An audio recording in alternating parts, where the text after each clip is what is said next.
Fokus op roeping, Esegiel 47 vers 1 tot 12. Waar die stroom kom, sal alles lewe.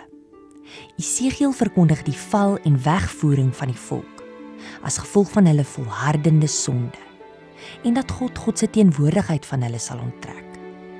Maar hy verkondig ook die boodskap van hoop. By die tempel sal die volk weer die lewe saam met God beleef. Hulle sal weer een volk wees, lewend gemaak deur die Gees.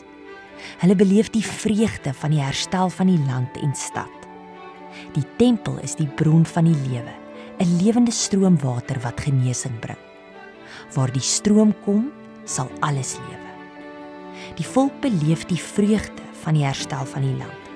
God gee vanuit die heiligdom lewe vir die hele land. Hierdie boodskap is 'n oproep. Esegiel sien 'n herstelde volk wat na die land terugkeer, en God wat weer in die land teenwoordig is. Hierdie visie word in 520 voor Christus waar, wanneer die fondamente van die tempel weer gelê word.